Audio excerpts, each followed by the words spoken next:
Okay, so, AI is a pretty big deal, Hmm. right?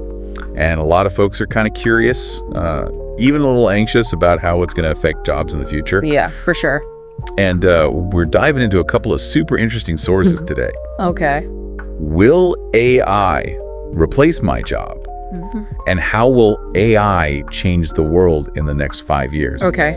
And we're not here to, be all doom and gloom about robots taking over. Right. We want to really explore the nuances of how AI is going to reshape how we work, the good and the bad. Absolutely.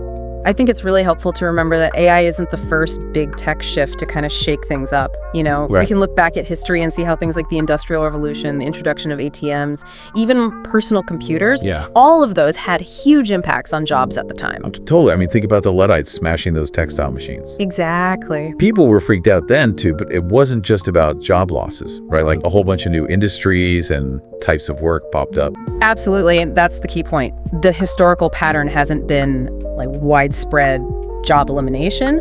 It's been adaptation, right? People learn new skills, new industries emerged. So the question now is, what can we learn from those past shifts as we figure out how to navigate the rise of AI? Yeah, that's the million-dollar question. And, the sources we've got here, they point to certain types of jobs being more vulnerable than others. The ones that are really reliant on repetitive tasks, data entry, basic customer service, even some manufacturing roles. Right. And the reason those jobs are susceptible is that they can be broken down into predictable steps. Okay. And that's what algorithms are really good at, right? They can perform those steps often even better and faster than a human. Yeah, like think about those chatbots on websites. Now they can handle basic customer service questions, no problem. Exactly. So it frees up the human agents to deal with more complex stuff. So it's not like those jobs just vanish completely. Right. It's more like the nature of the work changes. Exactly. And that brings us to the flip side.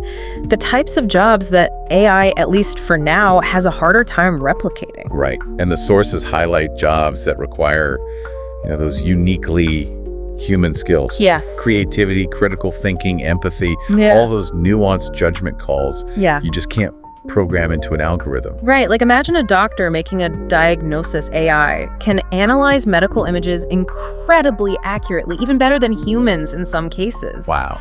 But it's still the doctor who takes that data, combines it with an understanding of the patient's individual needs, their emotional state, their medical history to make a holistic diagnosis. Now, it's not just about technical skills anymore. Right. It's about combining those skills Yeah. with human understanding and empathy. Exactly. And that's what makes those skills so valuable. It's not about being scared of AI. It's about understanding where human strengths lie and using AI as a tool to enhance those strengths. This is where it starts to get really exciting because AI isn't just changing the jobs we already have, it's creating entirely new ones. It reminds me of the early days of the internet. Yeah. Who could have predicted social media managers or app developers or cybersecurity experts back then? Right. And we're already seeing something similar with AI.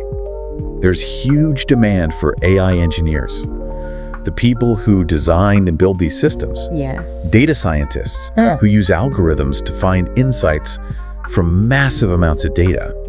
And we even have AI ethics consultants making sure these systems are developed and used responsibly. Absolutely. So if you're into tech, these are fields that are booming. But even for folks in more traditional jobs, the message is clear.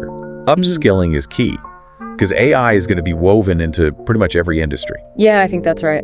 It's coming. It's coming. It's already here in a lot of ways, and we got to be ready for it. Absolutely. It's not just jobs, though, right?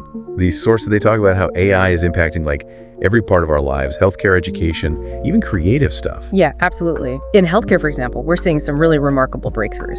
Like Google developed an AI that can actually detect breast cancer from mammograms. Oh, yeah. I remember reading about that. It's wild. And in some studies, it's even outperforming human radiologists. Really? Yeah, it's amazing. It makes you think about what AI could do to improve diagnosis and treatment for all sorts of things. Absolutely. And the exciting thing is that AI isn't necessarily replacing doctors in this scenario. Right. It's more like augmenting their abilities. Imagine AI handling those more routine tasks like analyzing scans, flagging potential issues. Yeah. That would free up doctors to spend more time with patients. Right. Giving more personalized care. Exactly. What other applications are you seeing in healthcare? Well, we're seeing AI being used to create those super personalized treatment plans. Like, for example, in cancer treatment, Okay. AI is being used to tailor chemotherapy and radiation therapy based on a patient's specific genetic profile and tumor characteristics. Wow. So that leads to more effective treatments with fewer side effects. That's incredible. Yeah. It really seems like AI is going to revolutionize medicine in so many ways. Yeah, I think so. What about education? Oh, yeah. Education is another area where we're seeing a lot of exciting developments with AI. Okay. Like, for instance, the rise of personalized AI tutors. Mhm.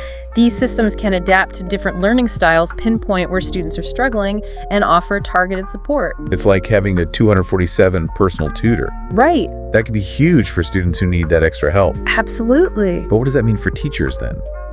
Well, AI can handle things like grading, providing basic instruction, even tailoring lesson plans to individual student needs. So it frees up the teachers. Exactly. Teachers can then focus on things AI can't do.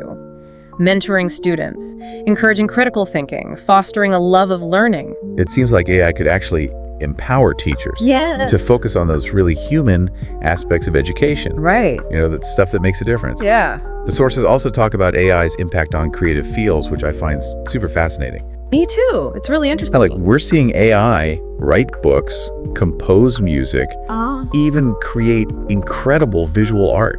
Yeah, it's amazing. Programs like ChatGPT, Yeah. an AI chatbot that can hold human-like conversations, Hmm. a DLA, an AI that generates images from text descriptions. Yeah. They're making these tools accessible to everyone. Yeah, it's really democratizing creativity in a way. It's mind-blowing. I've messed around with those programs, and it's amazing what they can do. Uh-huh. But it also raises some interesting questions, like, is it still art if it's created by an algorithm? Yeah, that's a big question. Where's the human element? Right, those are questions we're going to be grappling with for a long time, I think. Yeah, for sure. And then there's AI's impact on our everyday lives. Yeah, absolutely. We've got voice assistants like Siri and Alexa, personalized recommendations from Netflix and Spotify.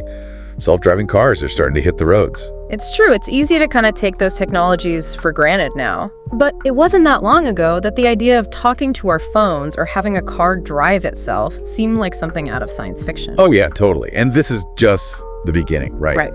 As AI gets more sophisticated, it's going to become even more integrated into our homes, our workplaces, our cities, Absolutely. which leads to the big question, how do we future-proof ourselves in this crazy, fast-changing world? Well, the key, I think, is to focus on the skills that AI struggles with. Things what? like problem solving, emotional intelligence, creativity, adaptability, the ability to think critically and connect the dots in ways that machines can't. So instead of trying to compete with AI, Right. we need to lean into what makes us human. Exactly. And it's not just about learning new skills. It's about having a proactive mindset.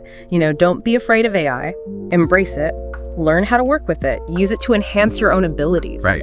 Upskilling is crucial. There are tons of resources out there, online courses, workshop certifications to help you stay ahead of the curve. And it's not just technical skills either, right? Yeah.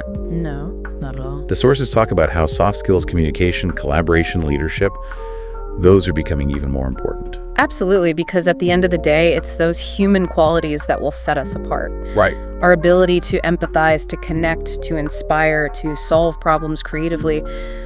Those are things that AI can't replicate. It's about honing those skills, staying curious, Yeah. being adaptable. That's it.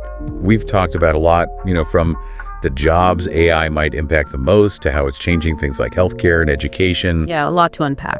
But I keep coming back to one question, and it's kind of a big one. Oh, okay. What is it? Well, if AI can take over so many of these routine tasks, like data entry or scheduling or basic analysis, what does that free us up to do? That's a great question. Like, what are those really human skills that we can focus on and contribute to the world? That's really the heart of it, isn't it? This isn't just about, surviving the AI revolution. It's about thriving alongside it. It's about rethinking what it means to be productive and valuable and even fulfilled in our work. I love that I'm imagining a world where we're not so bogged down by all the mundane stuff. Yeah, And we have more time and energy to spend on things we're actually passionate about, absolutely. to tap into our creativity and problem-solving skills. I think the possibilities are really exciting. Right. Like, imagine a surge in entrepreneurship, people using AI tools to build their own businesses. Oh, yeah. Or maybe a renaissance in the arts. AI handles the technical side of things, and human artists are free to really push creative boundaries. That would be amazing. Or even a renewed focus on human connection and well-being. We'd have more time for the things that really matter. That's a really inspiring vision, and it makes this whole AI thing seem a lot less scary. I agree. It's not about being replaced, it's about redefining what's possible. Exactly. And it all starts with taking action, Okay. Don't just sit back and wait to see what happens. Start exploring those online courses out there. Play around with those AI tools. Start thinking about how your skills can evolve in this new world. Both of the sources we read, they have this real sense of urgency. Yeah. They emphasize that this isn't some far-off future we're talking about. These changes are happening right now. That's right. I mean, for me, the biggest takeaway is that AI is a tool. It's powerful, it's evolving fast, but ultimately it's up to us to decide how we use it, how we shape its development. This deep dive has been so eye-opening. Yeah, it's been great. I feel like I have a much better grasp on the challenges and the opportunities that come with AI. Me too, and I hope our listeners feel empowered to not just watch this AI revolution unfold, but to be a part of shaping the future they want to see. Couldn't have said it better myself. To everyone listening, don't be afraid to dive in, experiment, explore. Yes. The future is ours to create.